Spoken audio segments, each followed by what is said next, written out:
everybody out there gets paid differently. Yeah. Depending on what type of work they do. Right.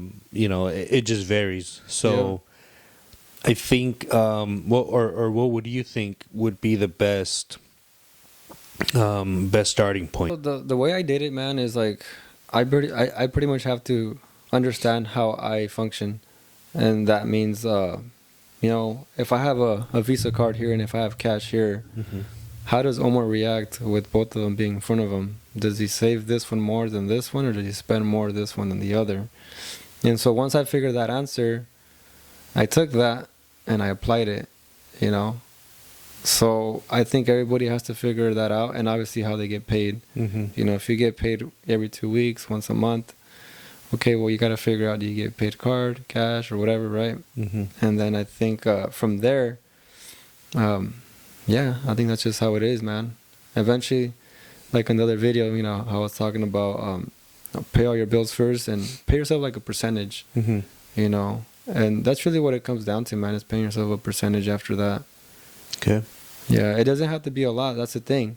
People don't do it because it's like, oh, well, it's only, whatever, $10, whatever. I'm only going to put aside $20. Right, but the way I see it, it's like, don't look at it as not being valuable, man. Like, I think of it as like trying to plant a seed everywhere, right? And so if you can plant, let's say, right, $1 here, $5 here, $10 here, $20 bill here, and you do that for a whole year, you're going to have something, So it's understanding the concept, and you got to start with the little things in order to eventually be able to manage and be responsible enough to pay for like a mortgage down the road, right. So like I tell people, if you don't know how to manage $10, you probably don't know how to manage $100. If you don't know how to manage $100, you probably don't know how to manage 1,000 or 10,000, and the list goes on from there. Right. So it's like you want to prepare yourself, and maybe one day, one of your biggest goals is to pay for a house and a mortgage. It's gonna be like easy, bro. It's gonna be like sleeping. Okay.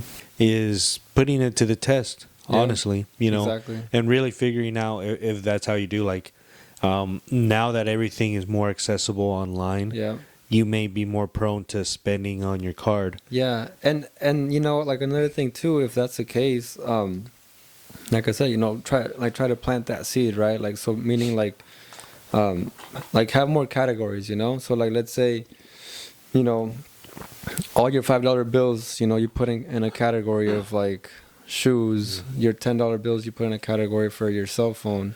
The list goes on, Yep. So and then eventually at the end of the month, your shoes are paid for, your phone's paid for, and it's because what happens is that automatically, man, when you start putting your money down, right, like right when you cash it in, right, is that your mind is triggering and accepting the fact that dollar bill is going towards that category, So imagine if like you go to the movies or something, and they tell you, hey, homie, you know what? It's for free. Go in, go watch the movie, enjoy it. You're like, hell yeah, right?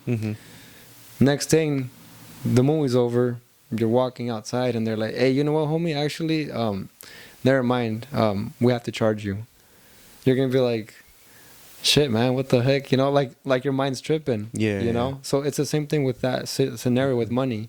As soon as you get paid, get a percentage, put it into that category, just let it sit there until that phone bill comes, the 30th. Okay, grab the money, pay it.